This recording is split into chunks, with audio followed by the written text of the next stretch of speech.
Welcome back to our journey through the Bible.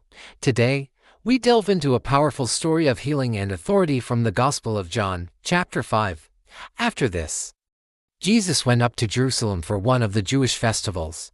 The city was alive with activity, its ancient stone streets bustling with crowds making their way towards the great temple. The air buzzed with anticipation and reverence under the warm sunlight. Near the Sheep Gate in Jerusalem, there was a pool called Bethesda, which in Aramaic means house of mercy. This pool was surrounded by 5 covered colonnades, or porches.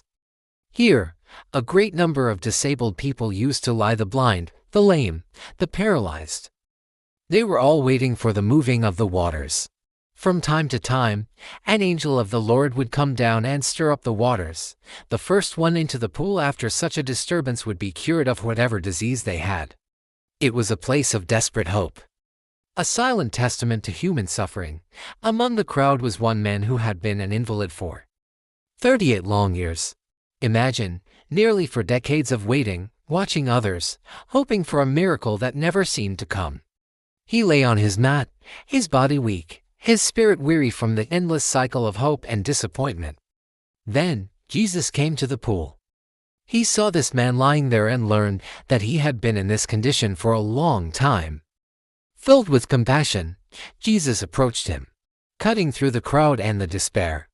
He looked at the man and asked a simple, yet profound question: "Do you want to get well?" The man, perhaps not recognizing who was speaking to him, replied, "Sir, I have no one to help me into the pool when the water is stirred. While I am trying to get in, someone else goes down ahead of me." His answer reveals his deep sense of helplessness and isolation. He didn't just need healing, he needed someone to help him. Jesus didn't offer to help him into the water. Instead, he offered something far greater. He looked at the man and said with divine authority, "Get up, pick up your mat and walk." In that instant, a miracle unfolded. A warm, golden light seemed to envelop the man. Strength surged through his limbs, life returned to his body. Immediately, the man was cured. He did exactly as Jesus commanded.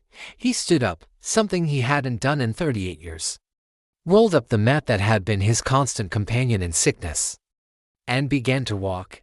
The impossible had just happened. Joyfully, he carried his mat and walked through the city.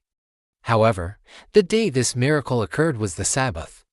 Some of the Jewish leaders saw him and were not filled with joy, but with indignation. They confronted him, saying, "It is the Sabbath. The law forbids you to carry your mat." The man replied, "The one who made me well said to me, 'Pick up your mat and walk.'"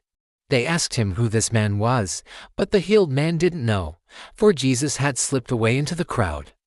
Later, Jesus found him at the temple and said to him, "See, you are well again.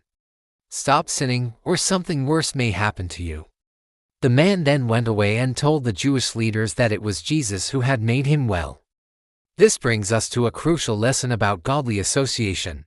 The man at the pool was surrounded by sickness and despair. He said, "I have no one." But then, he had an encounter with Jesus, the ultimate godly association. This single encounter changed his life forever. When we choose our companions, we must ask, do they lift us up toward God, or do they keep us stuck in our old ways? Good company strengthens our faith and encourages righteous living. Like the healed man who later sought the temple, we should seek places and people that draw us closer to God. A godly friend supports, corrects, and inspires us to live according to God's will.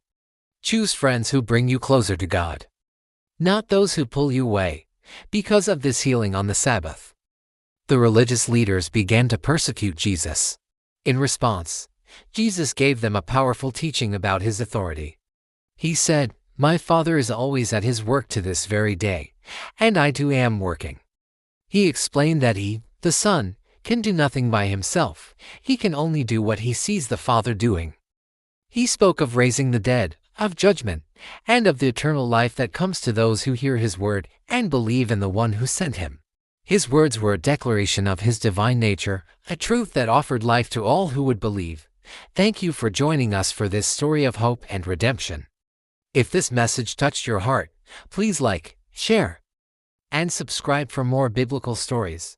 Until next time, may you walk in faith.